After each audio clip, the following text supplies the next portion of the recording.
Chers compatriotes, chers enfants du Bénin, encore debout. Quel diable met notre chef d'État dans cet état? Qu'est-ce qui lui fait poser tant de pierres sur notre terre? Pourquoi remanie-t-il un gouvernement dont lui-même ne sera plus membre dans quelques jours?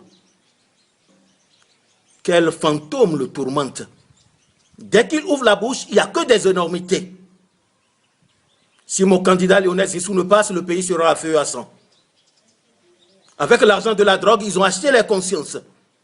Ils ont passé un contrat avec Dieu de Banamé et s'apprêtent à le nommer Premier ministre de notre pays.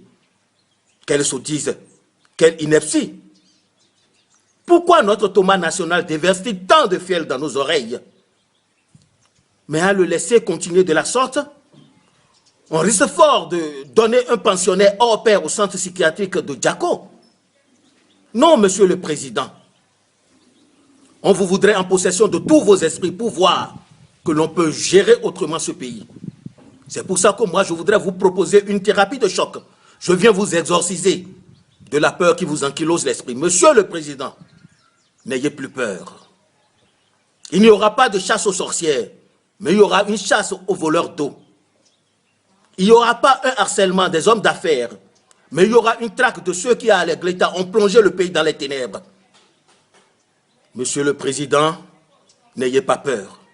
On ne parsemera pas le pays de pierres posées, mais on fera de notre mieux pour retrouver ceux qui, à Porto, encombrent la berge lagunaire d'un éléphant blanc. Monsieur le Président de la République, nous, dans nos rangs, il n'y aura pas un bouc émissaire qu'on appellerait Alofa, mais on fera tout pour que la vérité apparaisse au grand jour sur la disparition de Urbain Dainvo, de Bernadette Agbossou Sowoudi et du colonel Isidore Roussou.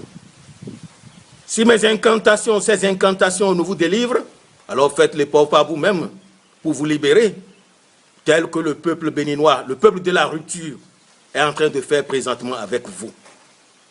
Ou encore, vous pouvez lire dans les Écritures saintes le premier meurtre, l'histoire d'Abel et de Caïn. Et si c'est la pathologie de l'œil qui, même dans la tombe, continue de regarder, si c'est de ça que vous souffrez, franchement, ni vous ni moi-même ne pouvons rien faire pour vous délivrer. Et ce serait dommage pour vous, dommage pour notre peuple.